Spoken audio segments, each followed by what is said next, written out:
Elastic मतलब वो perfect. अच्छी, ठीक है। और बाकी ठीक है।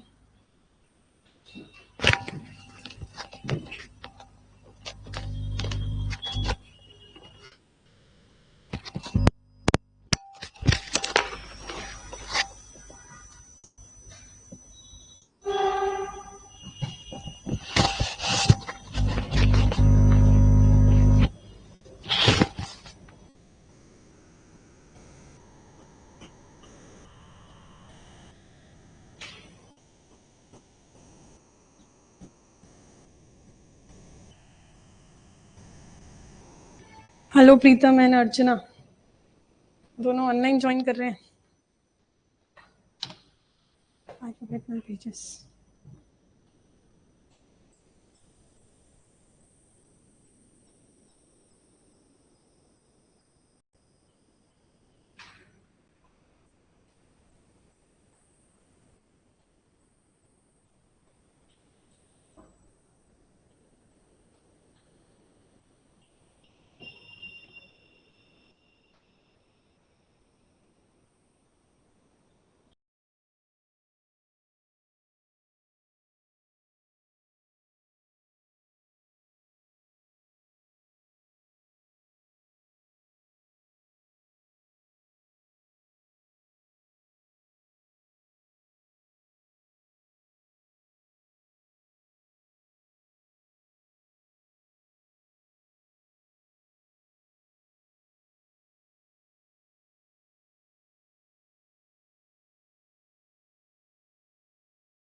सॉरी, वापस रिपीट कर देती हूँ। क्वेश्चन नंबर 104 में लिखा था, यूटिलिटी की बात हो रही है कि जब इकोनॉमिस्ट बात करते हैं utility of a certain product, they are referring to what?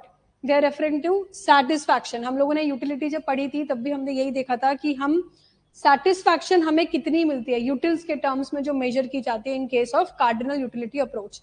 तो वहां पे हमारा ये डायरेक्ट आंसर बन जाता है satisfaction gain from consuming such product. ठीक है। क्वेश्चन नंबर 105 था, if X and Y are complementary goods then with increase in the price of X. Complementary good और सब्सटीट्यूट गुड, हमने दो तरीके के गुड्स पढ़े थे। कॉम्प्लीमेंट्री गुड्स क्या होते हैं? जिनको साथ में ही कंज्यूम किया जाता है। अगर हमने किसी एक को कंज्यूम किया तो उसकी यूटिलिटी कुछ नहीं है हमारे लिए। फॉर एग्जाम्पल, अगर कोई टी लवर है तो टी के साथ शुगर लेना वो पसंद करता है। Tea and sugar is a complementary good for me. किसी के लिए कुछ भी हो सकता है। पेन एंड द नोटबुक, अगर आपके पास नोटबुक है तो आपको पेन भी होना जरूरी है। नोटबुक अगर है तो पेन तो चाहिए, बट पेन अगर है तो नोटबुक भी चाहिए। हाँ प्रियंका।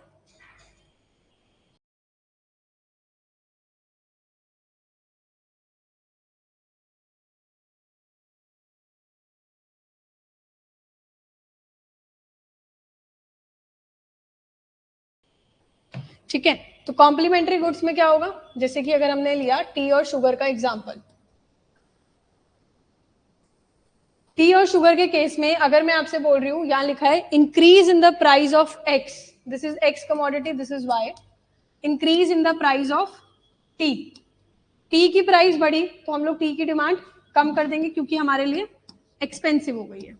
ठीक है, कीपिंग इन माइंड कि शुगर की प्राइस में कोई भी चेंज नहीं आया, तो demand for Y will also fall, tea consume नहीं करे तो शुगर क्यों कंज्यूम करेंगे, उसकी डिमांड भी क्या हो जाएगी, कम हो जाएगी। तो यानी कि प्राइस ऑफ एक्स अगर बढ़ता है तो डिमांड ऑफ वाई भी फॉल होता है और डिमांड ऑफ एक्स भी फॉल होता है। So that means option number D is the correct one, demand of X and Y will decrease. ठीक है, आ गया समझ। Next question, question number 106, the demand for meals at a medium priced restaurant is elastic. If the management of the restaurant raise prices, it can expect relatively. देखो पहली चीज यहाँ पे आ रही है इलास्टिक, इलास्टिक और इनइलास्टिक। व्हाट इज इलास्टिक, कितना ज्यादा इलास्टिक, जैसे हमने रबर बैंड यूज एग्जांपल दिया था, रबर बैंड को कितना स्ट्रेच कर सकते हैं, तो इलास्टिक का मतलब होता है कि कौन कितना ज्यादा चेंज हो रहा है, कितना ज्यादा फ्लेक्सिबल है। तो यहाँ पे इलास्टिसिटी का डिमांड के केस में क्या मतलब होता है कि प्राइस के चेंज होने से डिमांड में बहुत ज्यादा चेंज आ रहा है। मोर इलास्टिक मीन्स बहुत ज्यादा, इलास्टिक मीन्स चेंज आ रहा है। ठीक है, तो यहाँ पे एक डिमांड, एक रेस्टोरेंट है, मीडियम प्राइस रख रखी है, सभी नहीं बहुत एक्सपेंसिव है या बहुत चीप है। ठीक है, मीडियम प्राइस दिया है, ये वर्ड नोट करना, और उसकी डिमांड क्या है, इलास्टिक, यानी कि प्राइस के चेंज आने से ऑफकोर्स की बात है डिमांड में चेंज आएगा ही आएगा, क्योंकि डिमांड कैसी है वहां पे, इलास्टिक। तो अगर उसने प्राइस बढ़ाई तो प्राइस में क्या चेंज आएगा, वो सॉरी प्राइस अगर बढ़ाई तो डिमांड में क्या चेंज आएगा, फॉल होगी होगी ऑब्वियसली। अब यहाँ पे फॉल वाले कौन कौन से हैं, पहला ऑप्शन और डी ऑप्शन भी हम कह सकते हैं। देखो ये तो गलत है ही, no change in quantity demanded ऐसा तो नहीं है, proportionately small fall in the quantity demanded, हाँ ये भी फॉल वाले ही बात कर रहे हैं। ठीक है, अब देखो infinite change in quantity demanded ऐसा तो कुछ नहीं है, इनफाइनाइट चेंज होने की तो कोई बात ही नहीं। इनफाइनाइट तो जब हम बोलते हैं जब परफेक्टली इलास्टिक या परफेक्टली इनइलास्टिक हो, तो ये ऑप्शन तो रिजेक्ट।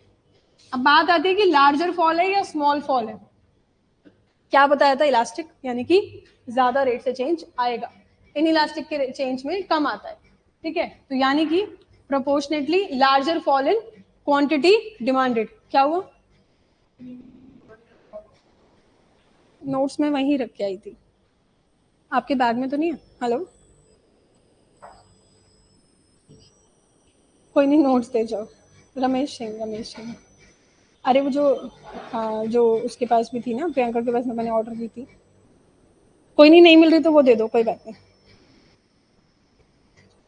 नहीं नहीं छोटी नहीं है, अरे कोई नहीं वो दे दो तुम मुझे, नोट्स चलेगा।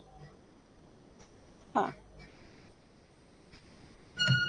समझ आ गया, proportionately larger fall in the quantity demanded. ठीक है,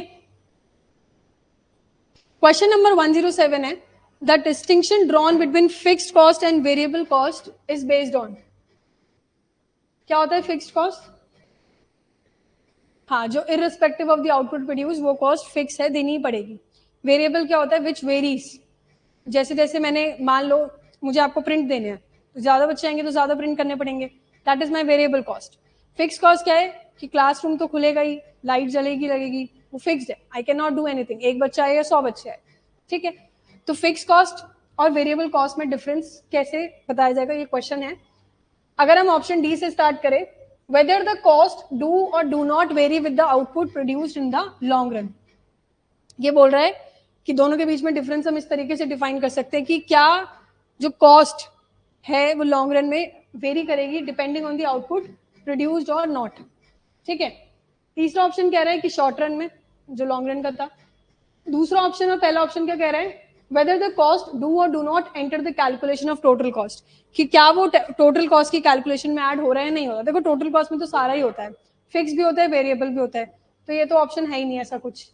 ऑप्शन ए क्या है, वेदर द कॉस्ट कैन और can not be change during the life of the plant, की कॉस्ट को हम चेंज कर सकते हैं या नहीं कर सकते। कॉस्ट तो तब भी चेंज होएगी, फिक्स कॉस्ट तो फिक्स है पर वेरिएबल तो चेंज होएगी ना, irrespective of what we are doing. हाँ यही है, तो पेज थे प्रियंका, ये FLT 3 से 1 और 2 के सोल्यूशन उसमें साथ में ही तो रखे थे। ठीक है, तो ये ऑप्शन तो है ही नहीं। बात आती है सी और डी में कि क्या कॉस्ट आउट शॉर्ट रन वाली बात होगी या लॉन्ग रन। अगर आप लोगों को याद हो तो मैंने बताया था कि लॉन्ग रन में सारी की सारी कॉस्ट वेरिएबल होती है। लॉन्ग रन में सारी कॉस्ट फिक्स नहीं बल्कि वेरिएबल हो जाती है। जैसे कि अगर मेरे को व्यास है इसको बड़ा करना है, आने वाले टाइम में लॉन्ग रन में मेरे लिए ये ऑफिस का रेंट भी वेरिएबल होगा ना, सब कुछ चेंज हो जाएगा। तो लॉन्ग रन में हमेशा कॉस्ट वेरी करती है। शॉर्ट रन में हम डिफाइन कर सकते हैं कि वो फिक्स कॉस्ट है या वेरिएबल कॉस्ट है। तो यानी कि option number C is the correct one. ठीक है, question number 108, how much selling cost are incurred in case of perfect competition. Perfect competition के केस में कितनी कॉस्ट लगाई जाती है? सेलिंग कॉस्ट, एडवर्टाइजमेंट कॉस्ट और selling cost. Perfect competition exist ही नहीं करती वर्ल्ड में, यही तो रीजन था कि उसमें सेलिंग कॉस्ट, ट्रांसपोर्टेशन कॉस्ट सब क्या एज्यूम कर रखी है? जीरो। तो ये तो बहुत ही डायरेक्ट क्वेश्चन था, स्ट्रेट फॉरवर्ड, कि इसमें आंसर क्या आएगा? D, zero. Zero selling cost and zero transportation cost. Perfect competition के साथ साथ मैंने आपको प्योर कंपटीशन भी बताया था इसी से रिलेट करके, अगर आप लोगों को याद हो। प्योर कंपटीशन में 2-3 फीचर्स हट जाते थे, सेलिंग कॉस्ट जीरो और ट्रांसपोर्टेशन कॉस्ट जीरो, पर बाकी homogeneous product, very large number of buyers and sellers, ये सारे फीचर्स तो उसके थे। ठीक है, तो प्योर कंपटीशन और परफेक्ट कंपटीशन एक बार रीड कर लेना। Question number 109, most favourite question of the class, क्योंकि मैंने बहुत बार पूछा हुआ है। PPF is concave to the origin. Concave होता है पीपीएफ, ऐसा बनता है। क्यों बनता है? कांस्टेंट एमआरटी की वजह से, डिमिनिशिंग एमआरटी की वजह से, या increasing MRT? First of all, what is MRT? Marginal rate of transformation. किस रेट से हम ट्रांसफॉर्म कर सकते हैं, एक गुड से दूसरे गुड में एलोकेशन कर सकते हैं, जो भी हमारे पास रिसोर्सेज अवेलेबल है। तो पीपीएफ की शेप अगर कॉन्केव थी तो उसका रीजन क्या था? Increasing marginal rate of transformation. अगर डिक्रीजिंग होती तो कॉन्वेक्स बन जाता, बट क्योंकि इंक्रीजिंग एमआरटी था इस वजह से कॉन्केव है। कांस्टेंट एमआरटी अगर होगा तो पीपीएफ कैसा होगा? Straight line. ठीक है, डाउनवर्ड स्लोपिंग क्यों है? क्योंकि अगर हम एक को इंक्रीज करें तो हमें दूसरे को सैक्रिफाइस करना पड़ेगा, because we have limited resources, scarcity. So that is the reason कि वो डाउनवर्ड स्लोपिंग है। कॉन्केव क्यों है? क्योंकि इंक्रीजिंग एमआरटी है। अगर कांस्टेंट एमआरटी होगा तो स्ट्रेट लाइन होगा, कॉन्वेक्स के केस में डिमिनिशिंग एमआरटी होगा। ठीक है, तो इसका ऑप्शन नंबर कौन सा करेक्ट है? सी। नेक्स्ट है question number 110, Which of the following will be included in national income? National income में क्या क्या इंक्लूड होगा? Sale of bonds by a company, company ने बॉन्ड्स बेचे, क्या ये पार्ट होगा नेशनल इनकम का? नहीं, पर इसकी जो ब्रोकरेज और कमीशन होता है वो नेशनल इनकम का पार्ट है। मैंने प्रिकॉशंस में बहुत बार बार लिखवाया था। तो this is not a part of national income. Interest national debt paid by households to bank, national debt पे अगर कोई इंटरेस्ट पे किया जा रहा है वो भी पार्ट नहीं होता, एक्सेप्शन में मैंने लिखवाया था। This is not a part of national income. Last option है transport expense by a firm, firm ने कोई खर्चा किया है ट्रांसपोर्ट पे, तो एक्सपेंडिचर मेथड के अंदर तो कैलकुलेट हो गई, ऑफ कोर्स ही बात है। और जिसने खर्चा किया है ट्रांसपोर्ट वालों ने, किसी को तो इनकम दी होगी, तो उसके लिए इनकम मेथड में काउंट हो जाएगा। तो यानी कि option D is the correct one. ठीक है, जो प्रिकॉशंस वगैरह मैंने पढ़ाए थे वो एक बार रीड मार लेना, ऐसे क्वेश्चन उससे बन जाते हैं। ठीक है, money supply is a stock concept, ये तो मैंने बताया ही था क्लास में भी, क्योंकि it is measured at a particular point of time. Stock और फ्लो का क्वेश्चन फेवरेट होता है, आ जाता है, आए हुए हैं बहुत एग्जाम्स में, तो इसमें भी हो सकता है आ जाए। स्टॉक फ्लो को वापस से एक बार रीड कर लेना। National income is a flow concept, national wealth is a stock concept, unemployment, job creation, ये सब मैंने आपको बताया था, स्टॉक है, फ्लो है, इन्फ्लेशन, पॉवर्टी, ये सब आप देख लीजिएगा। ठीक है, क्वेश्चन नंबर 112, ये भी मैंने बहुत अच्छे से समझाया हुआ है। Borrowings is a capital receipt. Receipt मतलब क्या होता है? When we are receiving something. अगर मैं एसेट्स और लायबिलिटी के टर्म में बात करूं तो मुझे कब मिल रहा है? जब मैं एसेट्स को बेचूंगी, यानी कि जब मैं अपने एसेट्स को कम कर दूंगी, क्योंकि मैंने अगर अपने एसेट्स किसी को बेचे तो बदले में मुझे पैसा मिलेगा, यानी कि कुछ रिसिप्ट हो रहा है। लायबिलिटी के केस में क्या होगा? जब मैं किसी से बोरो करूंगी तो लायबिलिटी का बढ़ना, यही बताया था कैपिटल रिसिप्ट। तो बोरोइंग कैपिटल रिसिप्ट क्यों है? Borrowing is a kind of liability, तो that means it creates a liability. ठीक है. लास्ट क्वेश्चन वैसे तो स्ट्रेट फॉरवर्ड है. 5 ईयर प्लान आपको पढ़ के जाना है, वो इंपॉर्टेंट है. तो क्वेश्चन में अगर लिखा है which 5 year plan aim to achieve self reliance and aimed at growth with stability, fourth plan. ठीक है. सारे प्लान्स एक बार देख लेना, किसका मॉडल पे बेस्ड था, कब आया था, ऑब्जेक्टिव क्या था, टारगेट किस किस में मीट हो गए थे, वो भी एक बार देख लीजिएगा. ठीक है. So this was FLT 1. क्या रहा था इसमें स्कोर आप लोगों का इकोनॉमिक्स वाले पोर्शन में? मतलब कितने क्वेश्चन सही थे इनमें से? कितने थे टोटल? 1 2 3 4 5 6 7 8 9 10 क्वेश्चन थे. कितने सही रहे?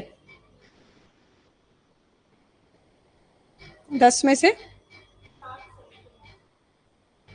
अभी वो समझ आ गया जो 3 इलास्टिक वाला गलत होगा एक, तो आप बोल रहे थे ना. ओके, नेक्स्ट FLT 2 स्टार्ट करते हैं. Question number 91.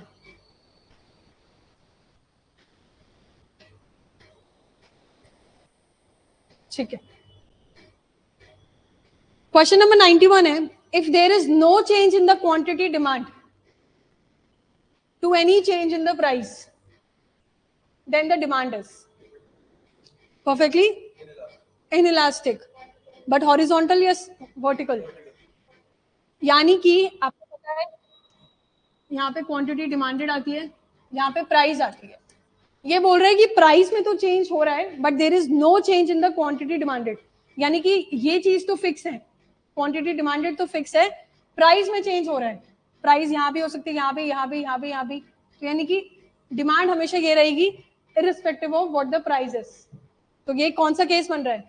Perfectly inelastic. Perfectly inelastic का भी मतलब क्या होता है कि प्राइस के चेंज होने से डिमांड में कोई भी चेंज नहीं आ रहा. ठीक है. और क्या बन रहा है? वर्टिकल. तो ये था ऑप्शन नंबर डी. ये सही था प्रीति आपका? इन विच मार्केट फॉर्म, आपने तो दिया हुआ है ना 1 2 3, सिर्फ 2 दिया है. In which market form is there perfect knowledge among buyers and sellers? कौन सी मार्केट है? Perfect competition. परफेक्ट कंपटीशन के केस में होता है अगर हमें मोनोपोलिस्टिक ओलिगोपोली में इंफॉर्मेशन पता लग जाए तो फिर तो प्रॉफिट है ही नहीं उन लोगों का, है ना. फिर तो वो मार्केट एग्जिस्ट ही नहीं करेगी, परफेक्ट कंपटीशन कहलाएगी. तो इसका आंसर है परफेक्ट कंपटीशन, जो इन तीनों में से कहीं नहीं है, यानी कि option D is the correct one. ठीक है. Question number 93. When market demand is more than market supply, I think this is very easy question. जब डिमांड ज्यादा है सप्लाई से तो क्या होगा? Excess demand.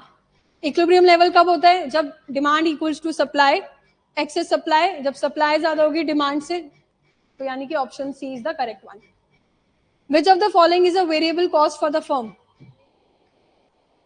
वेरिएबल कॉस्ट क्या होगी? Interest on loan. हर महीने फिक्स ही होता है लोन पे इंटरेस्ट. ऐसा तो है नहीं बैंक वाला चेंज कर देगा या इस बार आप ज्यादा तो इस बार कम, ऐसा तो कुछ नहीं है. तो ये तो फिक्स कॉस्ट है. मंथली रेंट भी फिक्स्ड ही होता है, सेम ही रेंट देना पड़ता है. प्रीमियम भी आपको इंश्योरेंस पे जब दे रहे हो वो फिक्स्ड है, साल भर का या महीने भर का जो भी दे रहे हो. वेजेस डिफर करती है. जितने ज्यादा मैं एम्प्लॉय हायर करूंगी मेरी वेजेस बढ़ती रहेगी, वेरिएबल कॉस्ट बढ़ती रहेगी. सो यानी कि option D is the correct one for the variable cost, क्योंकि variable cost vary directly with the level of output. जैसे जैसे मैंने आउटपुट बढ़ेगा वेरिएबल कॉस्ट बढ़ती जाएगी. Question number 95. क्वेश्चन नंबर 95 कह रहा है consider the following statement regarding the various inflation indices for the published in India. WPI और CPI की बात की गई है, ऑल्दो मैंने क्लास में कराया भी है, इस पे नोट्स भी लिखवाए हैं. WPI does not represent the inflation in services. क्या ये सही है? सही है. CPI के अंदर हम गुड्स की बात भी करते हैं, सर्विसेज की बात भी करते हैं. WPI के अंदर हम सिर्फ सर्विसेज की बात नहीं, गुड्स की बात करते हैं. ठीक है. तो it does not represent the inflation in services, यानी कि पहला ऑप्शन सही है. तो ये ऑप्शन हटा दो, एलिमिनेशन करते हैं. सी ऑप्शन हट गया. CPI represent the inflation in goods and services which is correct. ठीक है. तो सेकेंड ऑप्शन सही है, यानी कि ये तीनों तो है. अभी CPI and WPI represent the inflation of imported good also. क्या लगता है? देखो इंपोर्टेड गुड की वैल्यू वो लेगा. हम गुड्स इंपोर्ट कर रहे हैं तो उसकी प्राइसेस पे तो इम्पैक्ट आएगा ही ना. मान लो ऑयल है, ऑयल को हम बाहर से ही ले रहे हैं, वहां पे अगर प्राइस चेंज होगी तो हमारे यहाँ पे भी तो इफेक्ट करेगा ही ना वो. इंपोर्टेड गुड्स में तो कोई मेजर गुड्स भी ले सकते ना. I am not talking about जो हम अपने कंजम्पशन के लिए ले रहे हैं, बट इकोनॉमी के अंदर जो लिए जा रहे हैं ऑयल वगैरह, वो तो इफेक्ट करेगा ही. तो यानी कि it is affected by the imported goods prices. ठीक है, अभी आए हो आप? FLT1 हो चुका है डिस्कस. CPI डज नॉट, तो यानी कि थर्ड ऑप्शन भी सही है. तो पहला ये तो हटा दो. ठीक है, आगे बात समझ बचते हैं हमारा ये और ये सब कुछ फोर्थ स्टेटमेंट पे डिपेंड करता है. CPI does not represent the inflation in capital and intermediate goods. देखो CPI क्या है? Consumer price index. उसमें हमने क्या पढ़ा है कि वो फाइनल गुड्स एंड, हम हमेशा फाइनल गुड्स एंड सर्विसेज की वैल्यू को ही कंसीडर करते हैं. इंटरमीडिएट गुड्स तो नहीं करेंगे ना. इंटरमीडिएट गुड्स तो वैसे भी नहीं करते, नेशनल में भी काउंट नहीं होता है. तो यानी कि दिस ऑप्शन इज राइट, क्योंकि it does not represent. Question है, इट डज नॉट रिप्रेजेंट. वो नहीं करता है रिप्रेजेंट. वो सिर्फ फाइनल कंजम्पशन गुड्स को कैलकुलेट हम लोग करते हैं. इंटरमीडिएट गुड्स को हम कभी भी कैलकुलेट नहीं करते. तो यानी कि option D is also right. तो यहां से हमारा आंसर आ जाता है ऑल ऑफ दी अबव. ठीक है, अच्छा हट गया. Question number 96. If India is experiencing economic growth, then which of the following statement must hold true? Economic growth और economic development दो terms होते हैं. Growth क्या होता है? Development, जिसमें हमने Human Development Index वगैरह भी देखा था. तो कौन सा आएगा? Real GDP, nominal GDP, rate of growth of real GDP और increase in employment generation. Last option से शुरू करते हैं. Increase in employment generation. क्या एम्प्लॉयमेंट जनरेशन अगर बढ़ रही है तो जरूरी इकोनॉमिक ग्रोथ हो रही हो? नेसेसरी नहीं है. जॉबलेस ग्रोथ भी हमने एक फैक्टर पढ़ा था. ऑप्शन डी तो गलत है. ठीक है, rate of growth of real GDP will increase. Rate of growth, मान लो पहले पिछले साल 8% बढ़ी थी, इस साल 6% बढ़ी है. ग्रोथ तो अभी भी हो रही है, बट ये थोड़ी है कि वो बढ़ी है. नेट में देखा जाए तो नहीं बढ़ी ना. तो यानी कि ऑप्शन 3 भी गलत है. ऑप्शन 2 और 1, एक में है रियल, एक में है नॉमिनल. क्या डिफरेंस होता है रियल जीडीपी और नॉमिनल जीडीपी? इन्फ्लेशन किस में कंसीडर की जाती है? करेक्ट किस में करके? रियल जीडीपी में आ जाता है. इन्फ्लेशन को देख के करता है. तो यानी कि इकोनॉमिक ग्रोथ कब होगी? जब हम कह रहे हैं कि इन्फ्लेशन से ज्यादा हमारे देश की जीडीपी बढ़ रही है, यानी कि रियल जीडीपी जब इंक्रीज हो रही है. So option A is the correct one. Simple question है, ज्यादा है नहीं ट्रिकी. अगर आप करोगे ढंग से. सबसे बड़ी चीज तो ये, लोग सिली मिस्टेक बहुत जल्दी कर देते हैं उन क्वेश्चंस में जिसमें नॉट लिखा होता है. विच of the following is not correct, हम लोग गलत पढ़ लेते हैं. तो इन चीजों को ध्यान से पढ़ना. ठीक है, ये मैंने लास्ट क्लास में भी वैसे कराया था. सीनियरेज क्या होता है बताइए? किसी को याद नहीं है क्या?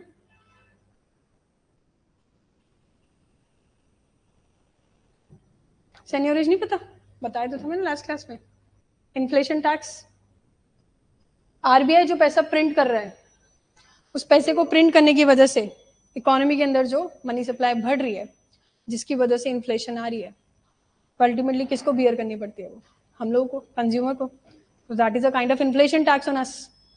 हम लोग, अगर आरबीआई अपने मन से प्रिंट करता रहेगा पैसा क्योंकि सरकार को चाहिए, तो वो पैसा आएगा कहाँ? इकोनॉमी में भी तो आएगा. अल्टीमेटली इकोनॉमी में आएगा तो मनी सप्लाई बढ़ेगी, लोग कंजम्पशन ज्यादा करेंगे, डिमांड ज्यादा होगी. डिमांड ज्यादा होगी तो अल्टीमेटली क्या होगा? Keeping in mind that we have limited supply, inflation आएगी. तो ऑप्शन 3 तो सही है, इन्फ्लेशन टैक्स. तो यानी कि वैसे तो ये डायरेक्ट हो गया, ऑल ऑफ द अबव ही आ गया, क्योंकि थर्ड ऑप्शन सही है और वो किसी में भी नहीं आ रहा. मीनिंग होता है inflation tax is synonym to inflation. अगर आप रियल मीनिंग देखने लगोगे ना, तो इन दोनों में भी डिफरेंस है. इन दोनों में भी डिफरेंस होता है. बट हम अगर वैसे देखें नॉर्मल, तो this inflation tax is because of this seigniorage only. तो एलिमिनेशन से तो ये ऑप्शन डी आप टिक करके आ सकते हो. ठीक है, मान लेते हैं कि नहीं आता ये ऑप्शन, तो बाकी दो ऑप्शन देखते हैं. फर्स्ट ऑप्शन है interest income on reserves kept with RBI for money creation. क्या मतलब है इसका? Interest income on reserve kept with RBI. RBI ने रखा हुआ है पैसा, उस पर उसको इंटरेस्ट इनकम मिल रहा है. जो रिजर्व उसने रखा उस पर उसको इंटरेस्ट इनकम मिल रहा है.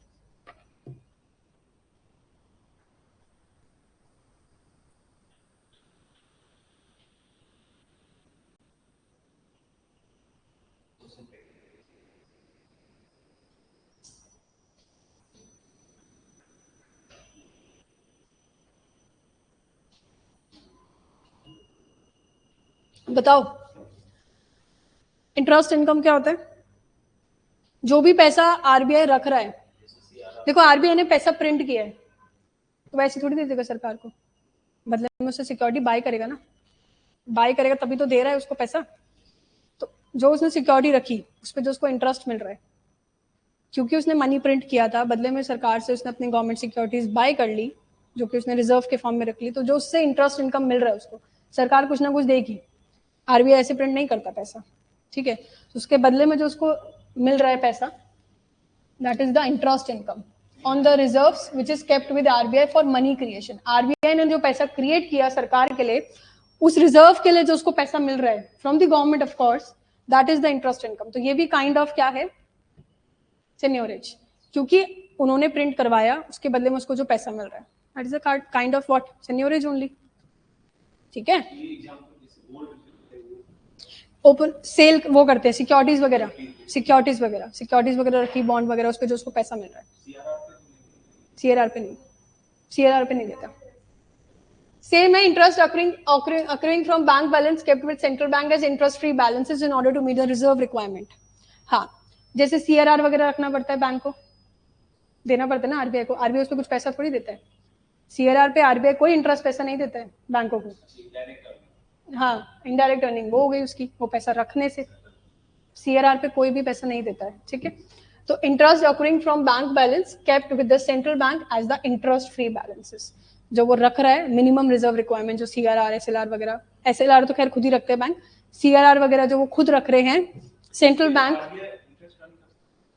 आरबीआई के पास तो पैसा आ रहा है ना, तो वो पैसा वो कहीं भी दे सकता है ना, वो तो कमा ही रहा है ना। आरबीआई थोड़ी पैसा उसको अपने पास, जब बैंक अपने पास डिपॉजिट, जो डिपॉजिटर्स का पैसा होता है वो लोन के फॉर्म में दे सकता है, तो आरबीआई तो खिलाड़ी है, वो क्यों नहीं देगा? कहीं ना कहीं तो वो पैसा इन्वेस्ट करेगा ना, वो बैंक में रख के भी क्या करेंगे, उससे भी तो इंटरेस्ट आ रहा है ना। सो दैट इज ऑल्सो सेन्योरेज, ठीक है? सेन्योरेज मतलब कि जो भी प्रॉफिट सेंट्रल बैंक कमा रही है, जो भी प्रॉफिट सेंट्रल बैंक कमा रही है पैसे से प्रिंट करके। हाँ, ठीक है? शॉर्ट नोट लिखना है तो लिख सकते हो, मैं लिखवा देती हूँ।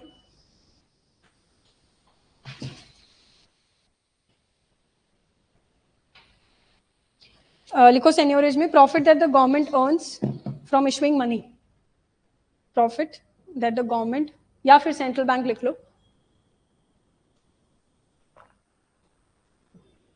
Earns from issuing money.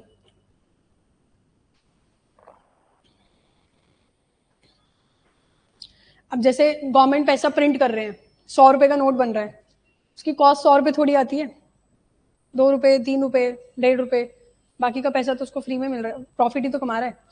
देखो गवर्नमेंट अगर सेंट्रल बैंक पैसा बना के दे रही है तो उसके बदले में वो सिक्योरिटी लेती है सरकार से। 100 रुपए का नोट अगर हमारे को आ रहा है तो बदले में गवर्नमेंट ने कुछ उसने आरबीआई ने कुछ खरीदा होगा। मतलब कि आरबीआई अगर 100 रुपए का नोट बना रहा है और आप अगर गवर्नमेंट हो, आपको दे रहा है, ऐसे नहीं देगा आपको 100 रुपए का इक्विवेलेंट अमाउंट का, यानी कि क्या देना पड़ेगा? सिक्योरिटी या कुछ देना पड़ेगा, कुछ देना पड़ेगा। तो बैंक को तो वो 100 रुपए भी मिल गए, लगा कितने रुपए? 2 रुपए 3 रुपए लगे बनाने में, तो 98 97 अमाउंट का वो क्या है? वो प्रॉफिट ही तो है, ठीक है? अब इसमें लिख सकते हो आप, दो तरीके के सेन्योरेज होते हैं, एक होता है मॉनिटरी सेन्योरेज, एक होता है इन्फ्लेशन टैक्स।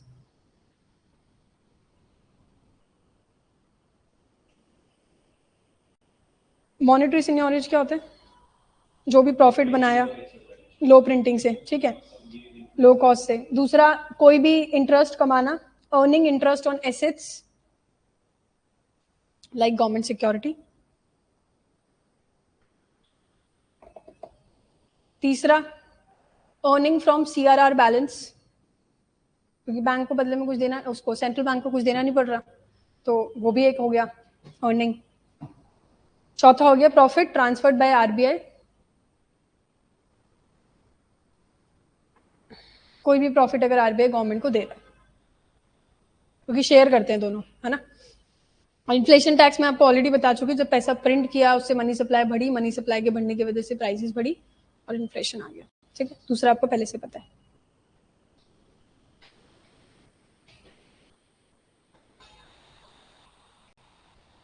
फॉर्मूला लिख लो उसका सेन्योरेज का, change in monetary base, change in monetary base, या फिर change in high powered money. What is high powered money? जो पैसा आरबीआई और सेंट्रल गवर्नमेंट के पास है.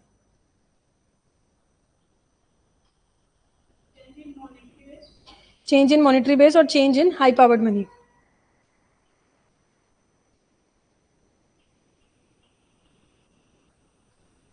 ठीक है.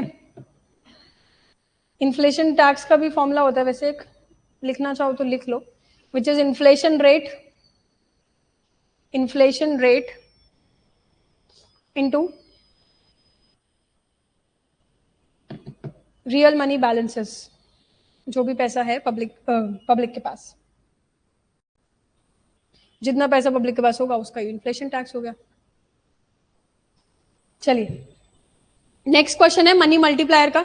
मनी मल्टीप्लायर मैंने लास्ट क्लास में पढ़ाया था, वैसे बैंकिंग का जब टॉपिक पढ़ाया था, मनी क्रिएशन क्रेडिट क्रिएशन, अगर आपको याद हो तो मनी मल्टीप्लायर का मैंने एक सिंपल फॉर्मूला बताया था, 1/LRR. LRR क्या है? Legal reserve requirement. ठीक है. तो इनवर्स रिलेशनशिप है, जितना ज्यादा LRR होगा उतना ही कम मनी मल्टीप्लायर होगा. अगर हम वैसे समझे, जिसने क्लासेस अटेंड नहीं की थी, LRR का मतलब है कि जो मिनिमम सेंट्रल बैंक को पैसा रखना पड़ता है कमर्शियल बैंक का. ठीक है. या कमर्शियल बैंक को रखना पड़ रहा है, जितना ज्यादा रिजर्व वो रखेगा उतना ही कम पैसा उनके पास बचेगा टू गिव लोन, क्रेडिट देने के लिए. तो यानी कि जितना ज्यादा LRR होगा उतना ही कम क्रेडिट वो दे पाएगा. क्रेडिट कम दे पाएगा तो मनी कम मल्टीप्लाई हो पाएगा. मनी ज्यादा आप कह सकते हो क्रेडिट क्रिएट नहीं कर पा रहा. ठीक है. तो there is an inverse relationship between money multiplier and legal reserve requirement. तो पहला ऑप्शन है it increases with the increase in reserve requirement. ऐसा तो नहीं है, इनडायरेक्ट रिलेशन है ना, इंक्रीज थोड़ी हो रहा है. ये इंक्रीज होएगा तो ये डिक्रीज होएगा. तो सेकेंड ऑप्शन तो सही है. 3 बचते हैं. थर्ड है it increases the monetary base और it decreases the monetary base. दोनों में से कोई एक होगा. ठीक है. या तो ये होगा या ये होगा या ये होगा. खैर अब बताओ मॉनेटरी बेस क्या होता है. अभी बताया हाई पावर्ड मनी. क्या इससे कोई हाई पावर्ड मनी कुछ ये प्रिंटिंग वाली कोई बात हो रही है? मॉनेटरी बेस का मतलब जो पैसा इकोनॉमी के अंदर आना, इन्फ्यूज होना, वो तो आरबीआई कर सकती है ना. वो मनी मल्टीप्लायर से क्या रिलेशन है उसका? तो मनी मल्टीप्लायर से मॉनेटरी बेस चेंज नहीं होता, बल्कि प्रिंटिंग करने से मॉनेटरी बेस चेंज हो रहा है. तो यानी कि ऑप्शन सी और डी तो यूजलेस है. एग्जैक्टली. मॉनेटरी बेस चेंज नहीं होता ऐसे. मॉनेटरी बेस चेंज होगा जब सरकार पैसा लेके आ रही है प्रिंट करके, एडिशनल मनी. इकोनॉमी के अंदर जो पैसा है उससे ज्यादा पैसा आ गया, it increases with monetary base. But ऐसा कुछ नहीं है, मॉनेटरी बेस से उससे चेंज नहीं होता ना. ठीक है. मॉनेटरी बेस से कोई इफेक्ट नहीं होता वो. तो सिंपल आंसर है इसका option B which is second. ठीक है. Question number 99. Consider the following statements, other thing remaining unchanged, यानी कि ceteris paribus. Market demand for a good might increase. Demand for a good might increase if. कब कब बढ़ती है demand? जब price fall हो रही हो. ठीक है. यही पढ़ा है हमने. जब प्राइस फॉल हो रही हो. इसमें ऐसा कुछ है, ये रहा it's price fall. Option number 4 तो सही है. तो यानी कि सिर्फ ये रिजेक्ट हो रहा है, बाकी देखने पड़ेंगे. The good is an inferior good and income of the consumer increases. कैसा कमोडिटी है? इंफीरियर गुड है. इंफीरियर गुड क्या होते हैं?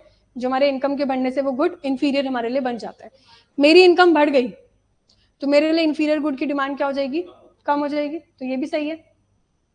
हो रहा है ना होल्ड की डिमांड बढ़ रही है. इस केस में भी बढ़ सकती है, यानी कि थर्ड ऑप्शन भी ठीक है. तो ये भी रिजेक्ट हो गया. Price of its complement increase और प्राइस ऑफ इट्स सब्सटीट्यूट, दोनों में से कोई एक ही होगा. ठीक है. अब बात करते हैं सब्सटीट्यूट और कॉम्प्लीमेंट्री की. अभी बताया था मैंने कॉम्प्लीमेंट्री जैसे कि हम टी और शुगर ले सकते हैं. The good is an inferior good and income of the consumer increases.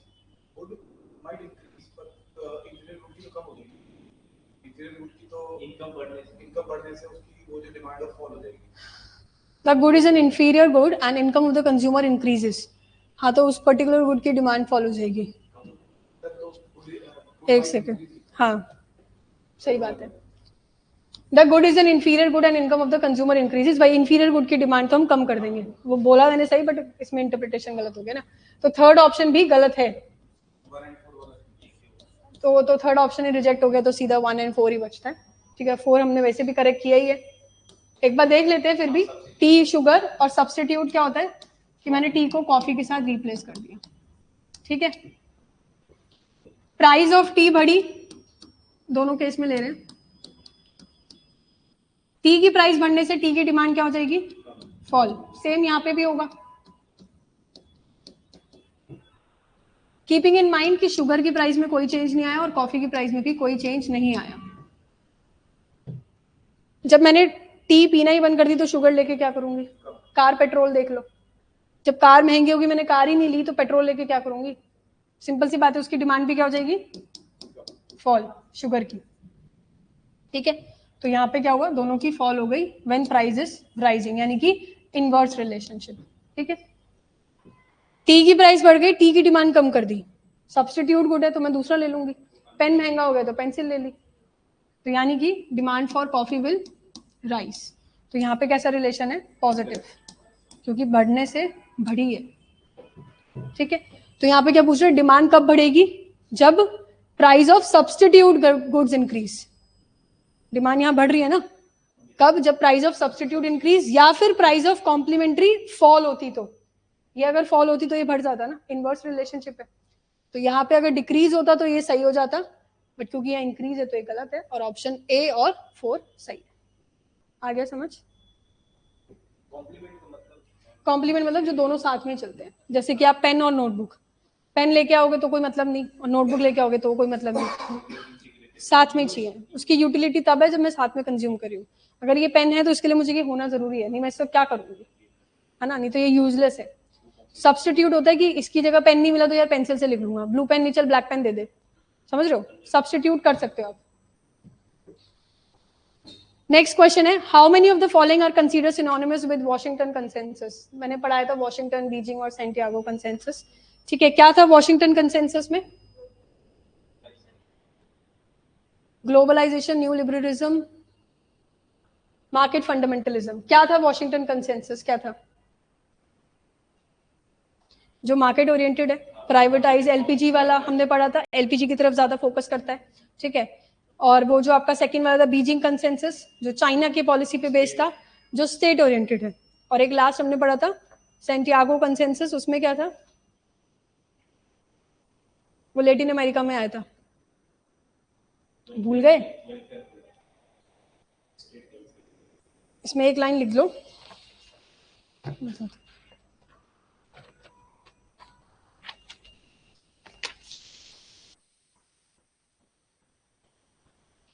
Difference में वॉशिंगटन में लिखो efficiency, efficiency through market liberalisation, ठीक है, जो प्राइवेटाइज लिबरलाइज की तरफ फॉलो कर रहा था, ग्लोबलाइजेशन। मार्केट फंडामेंटलिज्म मतलब मार्केट की तरफ ज्यादा फोकस था कि मार्केट होनी चाहिए। लिबरलिज्म मतलब फ्रीडम कर दो, सब चीजें लिबरल कर दो, तो वो तो सही है, तीनों ऑप्शन इसके सही है, ऑल थ्री, ठीक है।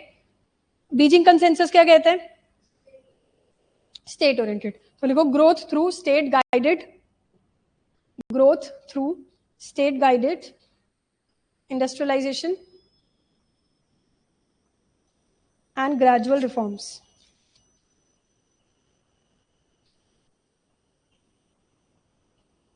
और सैंटियागो कंसेंसस में क्या था, इंक्लूसिव डेवलपमेंट।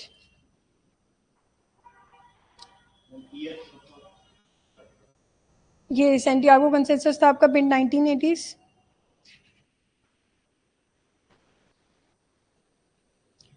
हालांकि फाइनली जो अप्रूव हुआ था ये 2004 में हुआ था। उसमें है इंक्लूसिव डेवलपमेंट, जिसमें मैंने आपको नॉलेज बैंक के बारे में बताया था कि हमारे जो third generation of economic reforms है वो भी इस पे बेस्ड है।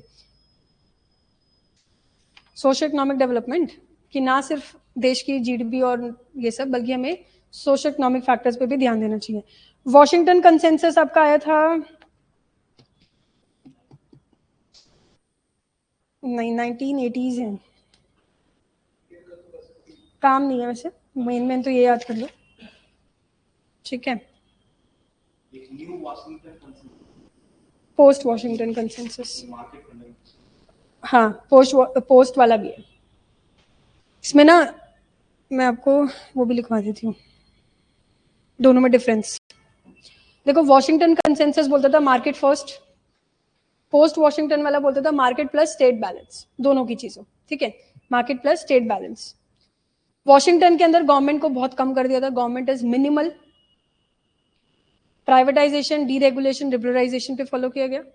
पोस्ट वॉशिंगटन में social safety, poverty reduction, regulation for stability, इन चीजों पे ध्यान दिया गया। ठीक है,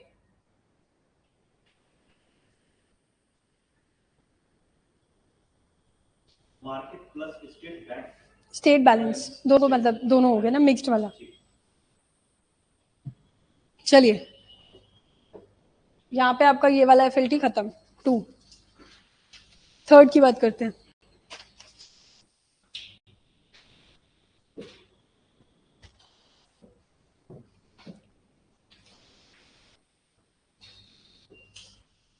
क्वेश्चन नंबर 34।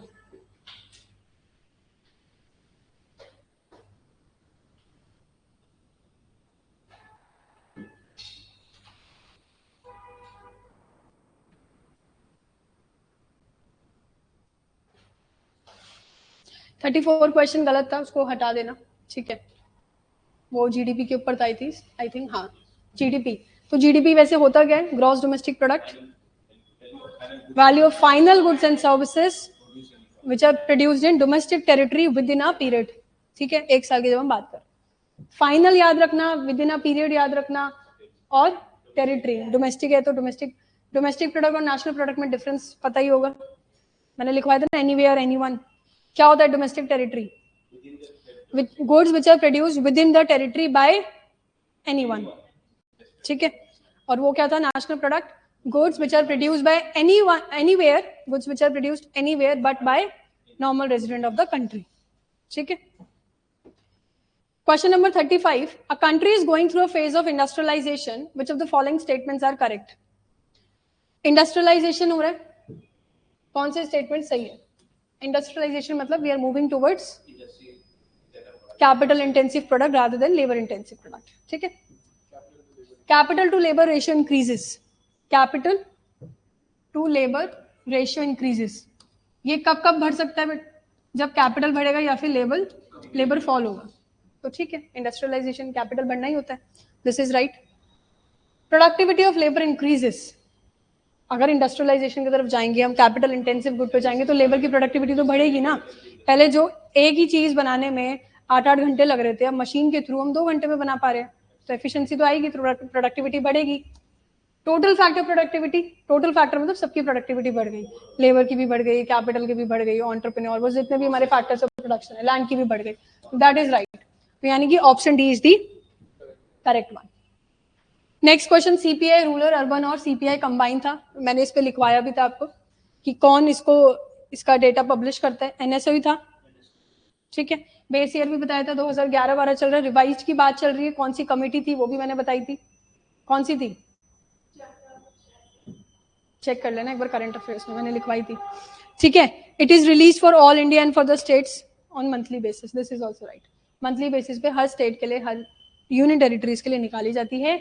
सो यानी कि ये तीनों स्टेटमेंट करेक्ट है, all of the above is the correct one.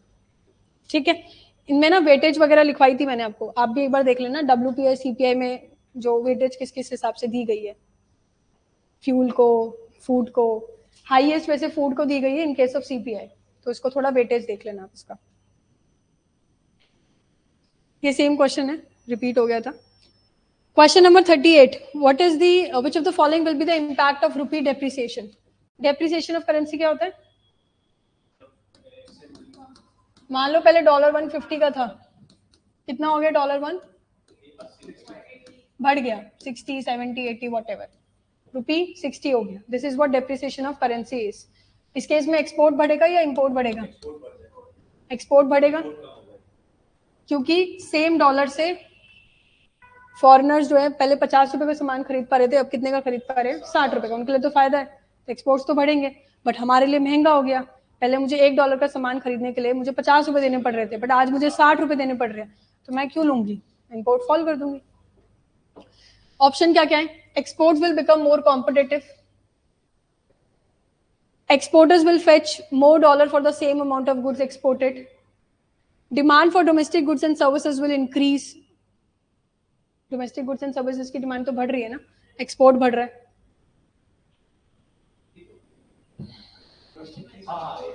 Domestic की तो बढ़ रही है ना, हमारे यहाँ से एक्सपोर्ट बढ़ गए, तो थर्ड ऑप्शन तो करेक्ट है। तो यानी कि इन दोनों में से कुछ है। Exporters will fetch more dollars for the same amount of good exported. बताओ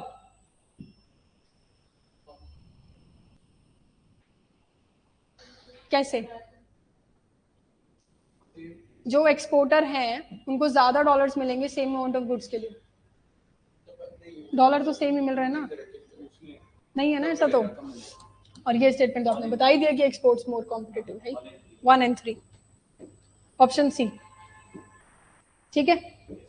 who is the final authority in approving the design form and material of bank notes?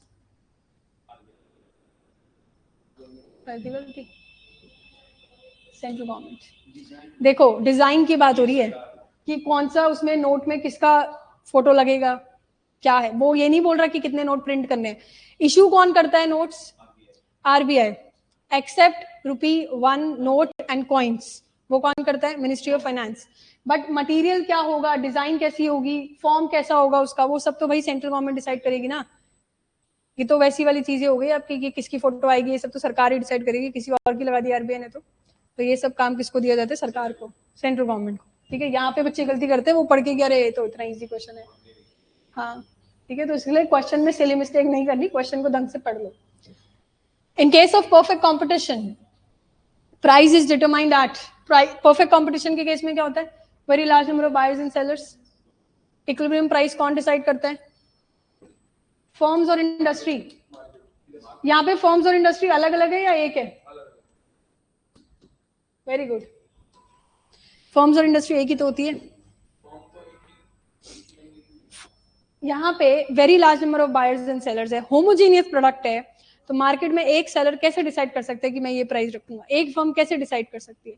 सामान एक जैसा बेच रहे हैं, परफेक्ट नॉलेज है बायर सेलर्स में, हर जगह दुकान है जहां पे खरीदने के लिए रेडी है, वहां सेलर है, वहां बायर है, तो वहां पे फर्म कैसे डिसाइड करेगी प्राइस?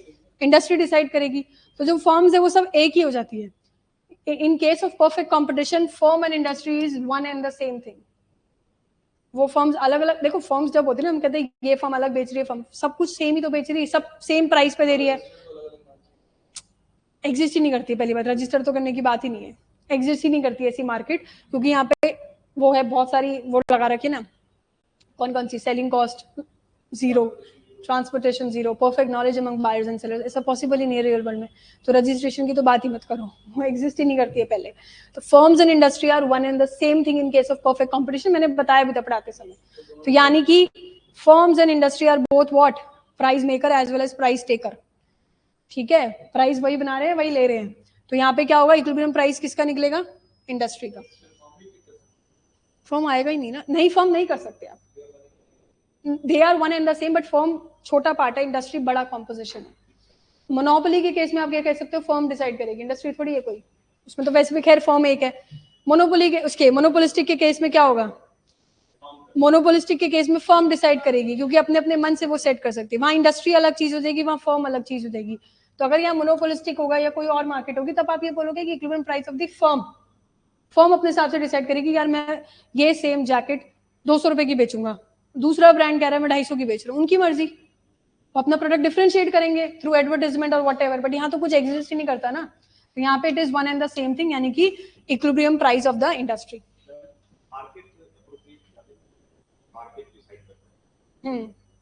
डिमांड सप्लाई, बट यहाँ पे ऐसा बोला जाता है कि बायर्स भी इनफाइनाइट है, सेलर्स भी इनफाइनाइट है।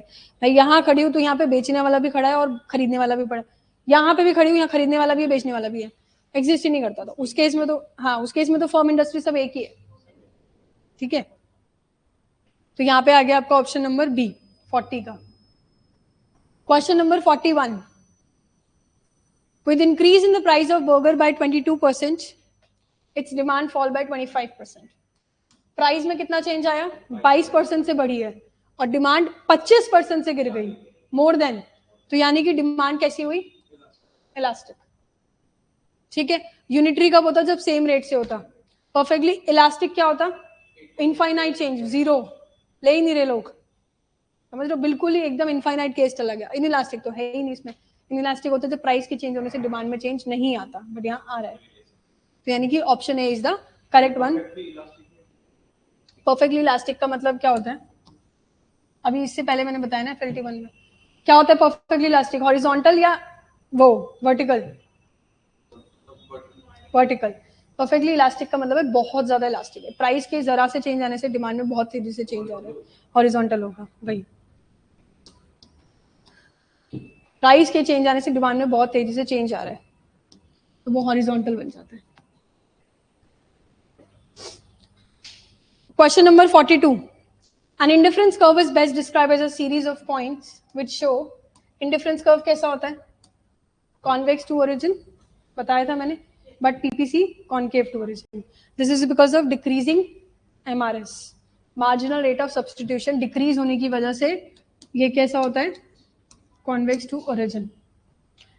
अब दिखाता क्या है वो बात होती है, मैंने आप लोगों को बताया था ये एक लेवल ऑफ सेटिस्फैक्शन दिखाता है, ये दूसरे लेवल ऑफ सेटिस्फैक्शन दिखाता है, ये कम होगी, ये दिखाता है इंडिफरेंस का।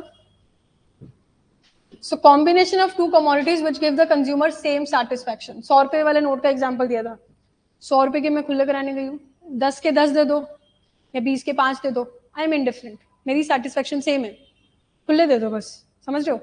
तो यानी कि ये होता है इंडिफरेंस कर्व जो दिखाता है कि एक कंज्यूमर दो कमोडिटी कंज्यूम कर रहा है जिसमें उसकी हर पॉइंट पे सेटिस्फैक्शन सेम है, यहाँ पे भी लेगा तब भी उसको 10 यूटिलिटी मिल रही है, यहाँ ले रहा है तब भी 10 यूटिलिटी, यानी कि 20 रुपए के 5 नोट दोगे तब भी मेरे को 100 रुपए मिल रहे हैं, 10 रुपए के 10 दे रहे हो तब भी मुझे 100 ही मिल रहे हैं, मेरी सेटिस्फैक्शन सेम है।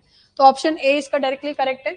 बाकी ऑप्शन क्यों गलत नहीं है? यहाँ पे बात कर रहे हैं कंज्यूमर कैन अफोर्ड, अफोर्ड की बात हो रही है तो वो बजट लाइन की बात होती है, अफोर्डेबिलिटी की तो बात ही नहीं है ना इंडिफरेंस कर्व में। It is equal to money income of the consumer, ये आपकी बात कर रहे हैं इक्विलिब्रियम पॉइंट, जहाँ पे कंज्यूमर का इंडिफरेंस कर्व और बजट लाइन दोनों क्या है? इक्वल है, यानी कि यहाँ पे इसकी बात कर रहे हैं। तो ये भी कोई ऑप्शन नहीं है, सिंपल सी बात है, option A is the correct one, क्योंकि यहाँ पे सीधा लिखा है कि कंज्यूमर को सेम सेटिस्फैक्शन मिल रही है उन दो कमोडिटीज की।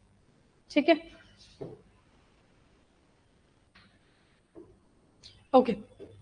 Opportunity cost arises, what is opportunity cost?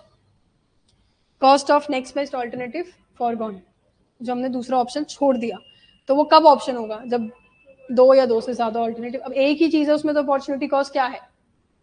अब आपको आना ही यहाँ पे, आप कोई एग्जाम की तैयारी नहीं कर रहे तो आपके लिए अपॉर्चुनिटी कॉस्ट है ही नहीं ना। अगर आप 4 एग्जाम की तैयारी और कर रहे हो और आप EPFO पे भी ज्यादा फोकस कर रहे हो तो यू आर फॉरगोइंग समथिंग। ठीक है, opportunity cost will arise when there are 2 और more alternative course of action. ठीक है, ये था आपका FLT 3। नेक्स्ट है FLT 4, question number 11।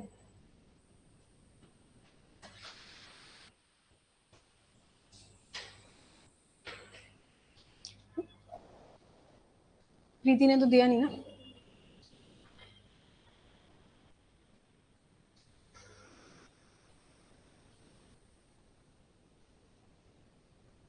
Okay, question number 11 है, the concept of the economic territory is different from the geographical territory of a country. Economic territory और geographical territory, in this regard which of the following can be included within the economic territory of India? Economic territory और geographical territory अलग अलग होते हैं। Geographical territory जो हमारे India का map है, बट इकोनॉमिक टेरिटरी में बहुत सारी चीजें ऐसी भी इंक्लूडेड है जो हमारे इंडिया में नहीं है, बाहर लोकेटेड है, जैसे कि एम्बेसीज वगैरह, इंटरनेशनल बॉडीज हो गई। हमारे एयरप्लेन अगर बाहर चल रहे हैं तो वो हमारी टेरिटरी का पार्ट माना जाएगा ना, चाहे सिंगापुर में चल रहे हो, कहीं भी चल रहे हो, एयर इंडिया के प्लेन कहीं भी चल रहे हो, वो सब इंडिया का ही पार्ट है। तो पहला ऑप्शन है political frontier of the country including it's territorial water, वो तो वैसे भी सही है। ठीक है, पॉलिटिकल फ्रंटियर तो होता ही है, जोग्राफिकल बाउंड्रीज तो है, तो पहला ऑप्शन तो सही है, यानी कि चारों ही ऑप्शन सही जा रहे हैं अभी तो। Offices of international organisation located in India, किसके हैं? इंटरनेशनल ऑर्गेनाइजेशन, UNO WHO, वो हमारे इंडिया में अगर बने तो हमारे थोड़ी पार्ट हो गए, तो सेकेंड ऑप्शन तो गलत है, यानी कि ऑप्शन ए और ऑप्शन डी रिजेक्टेड।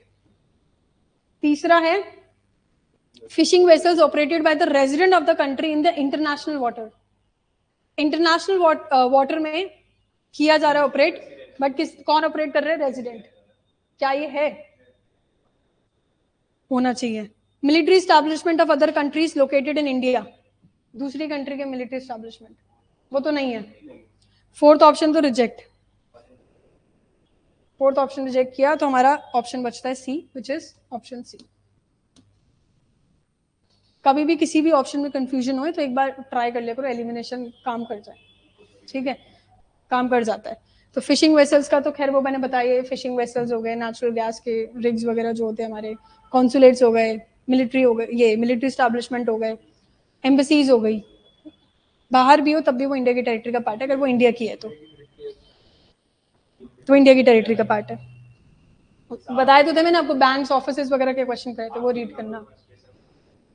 हाँ, हमारी टेरिटरी का पार्ट है, जोग्राफिकल टेरिटरी नहीं है बट है तो हमारी टेरिटरी, इकोनॉमिक टेरिटरी तो मानी जाएगी क्योंकि वहां से इनकम आ रही है ना। क्या है इन द, अच्छा,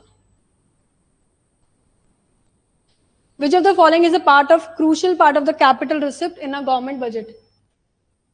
गवर्नमेंट कैपिटल रिसिप्ट मैंने अभी बताया था, एसेट्स का फॉल होना और लाइबिलिटी का बढ़ना। तो बोरिंग वाला तो सही है, यानी कि ऑप्शन 3 तो ठीक है, तो ये ऑप्शन और ये ऑप्शन हट गए, सी और D. Loan taken by the government from the public, loan अगर लिया लाइबिलिटी बढ़ रही है, तो 1 तो वैसे भी ठीक है, 1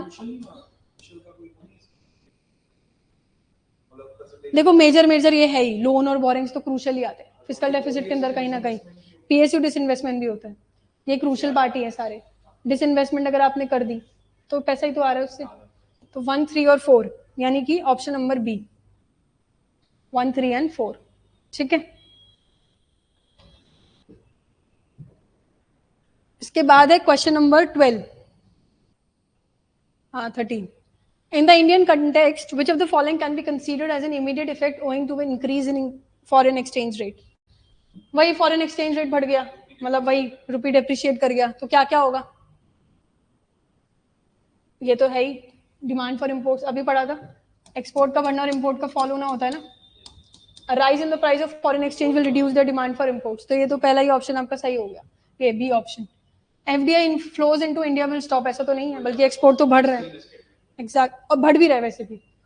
the demand for imports will increase abruptly, ऐसा तो कुछ है नहीं। Remittances from other country to India will increase, जरूरी नहीं है, ठीक है। तो यानी कि option B is the correct one. Question number 14. Which of the following qualitative tools adopted by the RBI to persuade the commercial banks to advance loans in the economic interest of the country? देखो यहाँ पे एक word है, qualitative और persuade. Qualitative की बात हो रही, तो क्वालिटेटिव मेजर्स में परसुएशन वगैरह जो किया जा रहा है वो किसका पार्ट हो जाता है? Moral suasion. Option D is the correct one. Question number 15. Consider the following statements with reference to cardinal utility analysis. Cardinal और ordinal पढ़ा था, कार्डिनल के केस में utility can be measured in terms of utils, ordinal के case में we can not measure the utility, instead we can rank the satisfaction, ठीक है, ranking की बात की थी। हाँ, कार्डिनल अप्रोच होती है और एक ऑर्डिनल अप्रोच होती है, ठीक है। कार्डिनल अप्रोच कहती है कि हम यूटिलिटी को यूटिल्स में मेजर कर सकते हैं, ऑर्डिनल यूटिलिटी कहती है कि हम मेजर नहीं कर सकते, हम रैंक कर सकते हैं कि मुझे सबसे ज्यादा ये पसंद है, फिर इसके बाद ये पसंद है, आई कैन रैंक। तो क्वेश्चन में यही लिखा है, in case of consider the following, हाँ कार्डिनल यूटिलिटी के लिए बताना है हमें। तो पहला ऑप्शन है, total utility of a fix quantity of a commodity is the total satisfaction derive from consuming the given amount of some commodity, कि हमें कितना यूटिलिटी मिल रहा है। सेकेंड ऑप्शन है, marginal utility can be defined as the change in total utility due to the consumption of one additional unit of commodity, ये तो सही है। थर्ड ऑप्शन है, usually it is seen that the marginal utility increases with the increase in the consumption of the commodity, यानी कि तीसरा option कह रहा है कि मार्जिनल यूटिलिटी क्या होती है, जैसे जैसे हमारी कंजम्पशन बढ़ रही है वैसे वैसे यूटिलिटी बढ़ रही है। क्या ऐसा होता है? Law of diminishing marginal utility होती है, वो क्या कहती है, as we are consuming more and more of the commodity utility falls, except जब आप राशनल कंज्यूमर नहीं हो, when you are not behaving like a rational consumer, exactly, ठीक है। तो यानी कि this is a false statement. Option 3 reject होते ही आपका वैसे तो आंसर ए बन जाता है, ठीक है, बट स्टिल दोनों ऑप्शन सही है।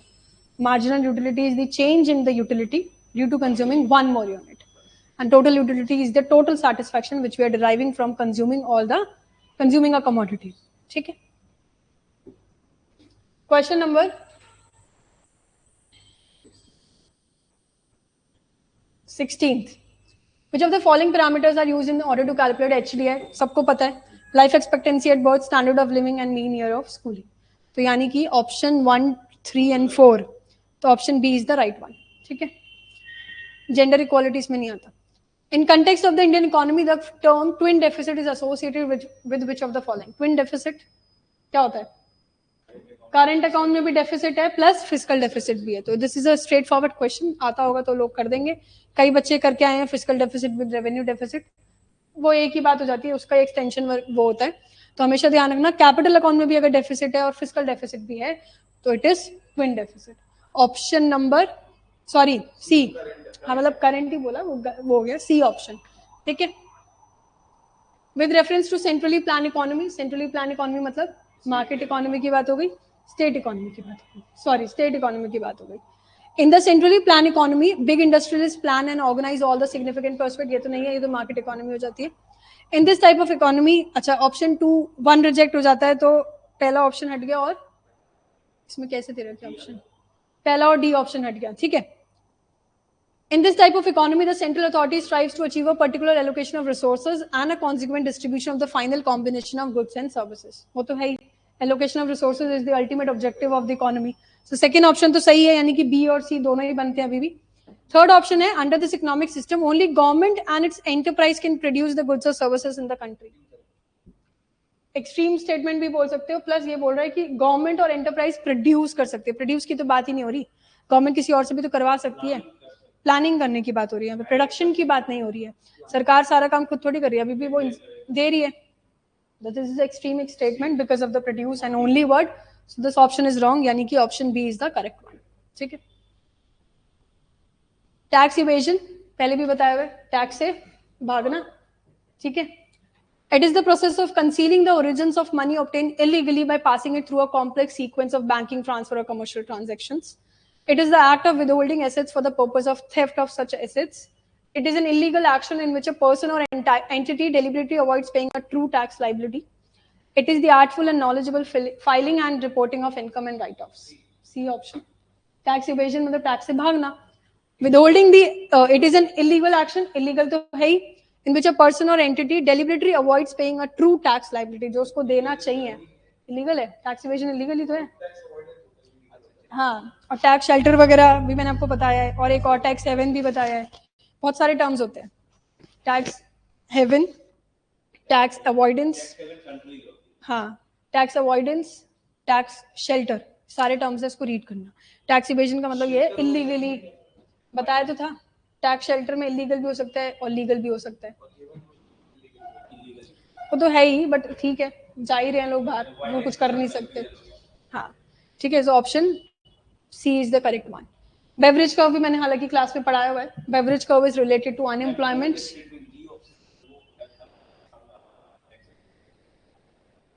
हाँ ठीक है. ऑप्शन ये बेवरेज कर्व का ऑप्शन ए हो गया अनएम्प्लॉयमेंट. मैंने पहले भी बताया बेवरेज कर्व होता है जो आपका अनएम्प्लॉयमेंट और जॉब वैकेंसी के साथ रिलेट करता है. जितनी ज्यादा जॉब वैकेंसी होगी उतनी ही कम अनएम्प्लॉयमेंट होगी. ठीक है. जॉब वैकेंसी अगर अवेलेबल है तो लोग जॉब ले ही लेंगे ना. ग्राफ डाउनवर्ड स्लोपिंग हो गया, स्ट्रेट ले लो या कैसे भी ले लो. यहाँ पे आपका अनएम्प्लॉयमेंट हो गया, जॉब वैकेंसी हो गई. जितनी ज्यादा जॉब वैकेंसी होगी उतनी कम अनएम्प्लॉयमेंट, जितनी कम वैकेंसी होगी उतने ज्यादा लोग बेरोजगार. अब ईपीएफओ में अगर वैकेंसी ज्यादा आती तो ज्यादा लोग एम्प्लॉयड हो जाते, वैकेंसी कम है तो अनएम्प्लॉयड ज्यादा हो जाएंगे. ठीक है. So this is related to unemployment. हालांकि मैं सोच रही हूँ एक कर्व के ऊपर एक यूट्यूब वीडियो बना दूं जिसमें सारे कर्व डिस्कस कर दे. इकोनॉमिक्स में बहुत सारे कर्व्स होते हैं ना. I am planning to do that, but पता नहीं कब. ठीक है. नहीं मुझे टाइम, आज तो क्लास थी ना, देखते हैं. So this was FLT 4. Last FLT 5.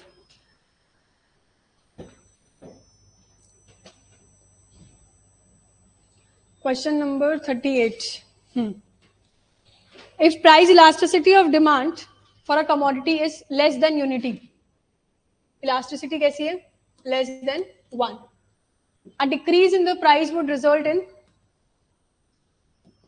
elasticity less than 1 है मतलब प्राइस के चेंज होने से डिमांड में ज्यादा चेंज नहीं आ रहा. प्राइस के चेंज होने से डिमांड में ज्यादा चेंज नहीं आ रहा और यहाँ पे हम बात कर रहे हैं प्राइस अगर फॉल हुई तो डिमांड में ज्यादा चेंज नहीं आएगा।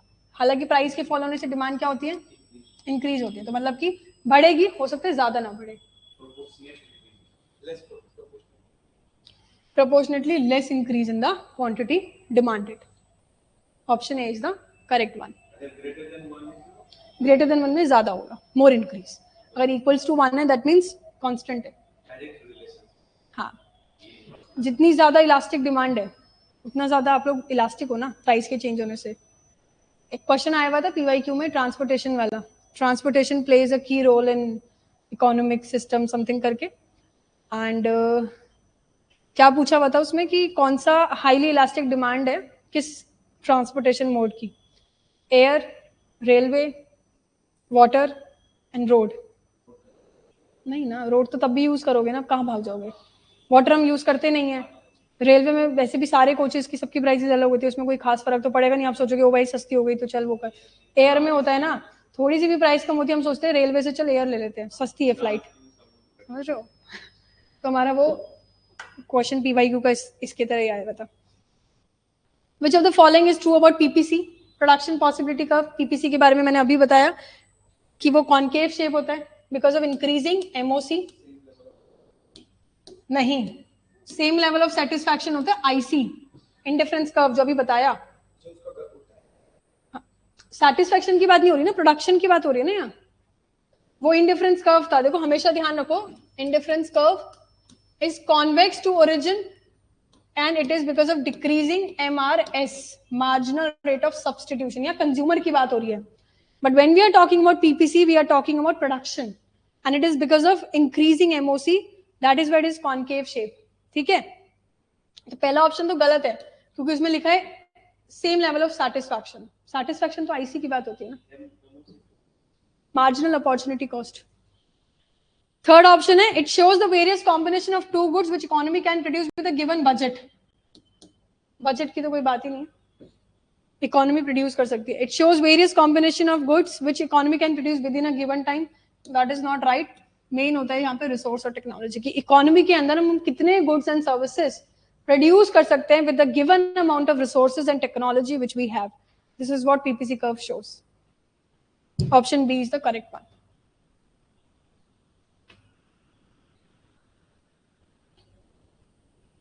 Question number 40.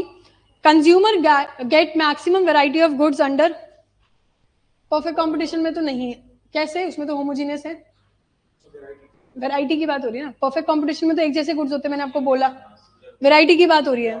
मोनोपोली में भी नहीं है, मोनोपोली में तो एक जैसा ही तो है, रेलवे एक ही तो है, उसमें क्या है, वैरायटी है। प्योर कंपटीशन भी नहीं है क्योंकि परफेक्ट कंपटीशन का ही तो पार्ट है प्योर कंपटीशन। मैंने बोला था परफेक्ट कंपटीशन के अंदर सारे जो हमने 7 फीचर्स पढ़े थे, प्योर में वो शुरू के 4 आ जाते हैं, जो ये कहता है homogeneous product, very large number of buyers and sellers, और फ्री एंट्री एंड एग्जिट, और perfect knowledge among buyers and sellers. और परफेक्ट कंपटीशन में 3 लाइन और ऐड हो जाती है, no selling cost, no transportation cost, और एक और था, ऐसे करके हो जाता है। परफेक्ट कंपटीशन, प्योर कंपटीशन जो है वो परफेक्ट का ही पार्ट है। मोनोपोलिस्टिक जिसमें large number of buyers and sellers, large, हाँ होमोजीनियस प्रोडक्ट है, एक जैसा ही बेच रहे हैं। और मोनोपोलिस्टिक है जहाँ पे बहुत सारे बायर्स एंड सेलर्स हैं और अपने अपने प्रोडक्ट्स बेच रहे हैं। कपड़ों के ब्रांड देख लो आप, एक ही थोड़ी बेचने वाला, बहुत सारे हैं, फ्यू भी नहीं है, बहुत सारे हैं, वैरायटी मिल जाती है हमें। मोनोपोलिस्टिक कंपटीशन के केस में we are getting many variety of goods. In monopoly entry of new forms, बताओ मोनोपोली के अंदर entry of new forms,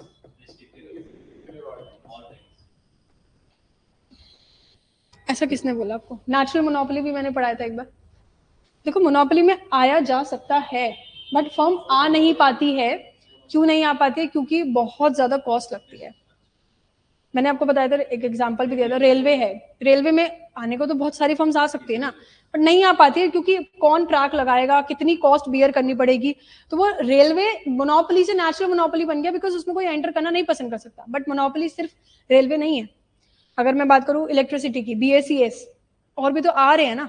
long run में तो आया जा सकता है, शॉर्ट रन में कोई नहीं आ सकता। कैसे आएगा? इतनी सारी कॉस्ट नहीं चला तो।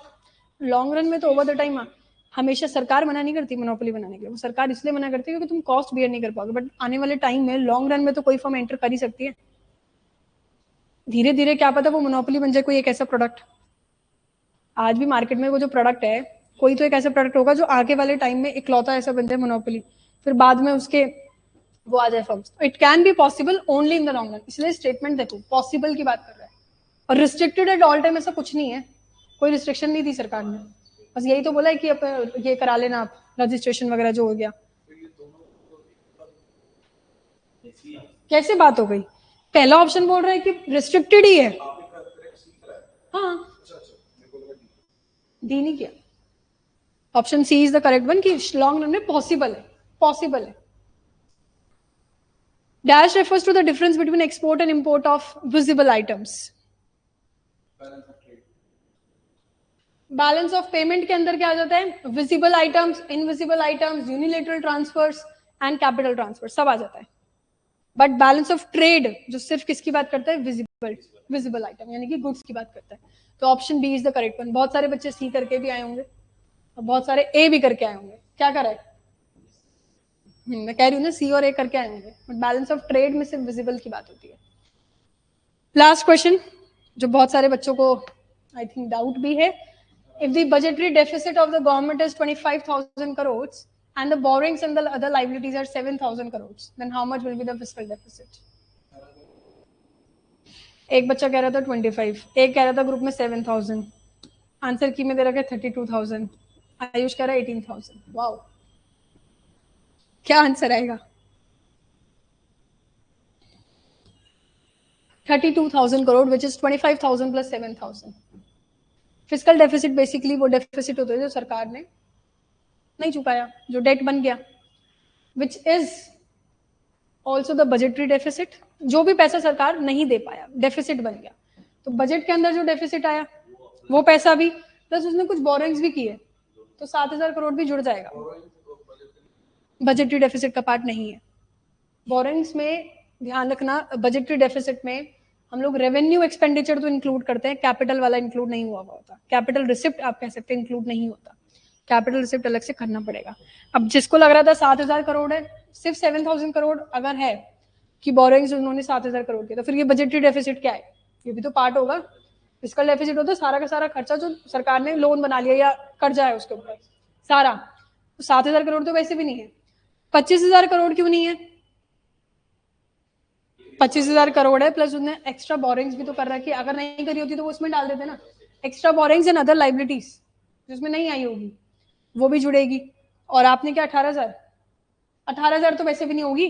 25,000 माइनस 7,000 क्यों करेंगे? 18,000 अगर हमने बजटरी डेफिसिट में से बोरिंग्स हटा दी, बोरिंग्स भी तो खर्चा है, कर्जा है जो सरकार ने ले रखा है, इसको भी तो जोड़ना पड़ेगा, तो वो भी जुड़ेगा। तो मिला के 32,000 करोड़। इसके मैंने कुछ क्वेश्चंस ग्रुप में भेजे थे एक बार, सीएससी में आए हुए 2025 के पेपर में मैंने ग्रुप में भेजे थे। आप देखना सीएससी का पेपर, ये इस बार वाला पहला ही क्वेश्चन, शुरू के क्वेश्चन में मिल जाएंगे। फिजिकल डेफिसिट के क्वेश्चन आए हुए 2, वो ट्राई करना, ठीक है। So this was it. यहाँ पे आपके 5 एफएलटी हो गए डिस्कस। बाकी पेपर के लिए ऑल द बेस्ट, ऐसे ही क्वेश्चंस आएंगे, ठीक है। कोई डाउट हो तो आप लोग व्हाट्सएप पे पूछ लेना या फिर ऑफलाइन आके पूछ लेना। Thank you to everyone.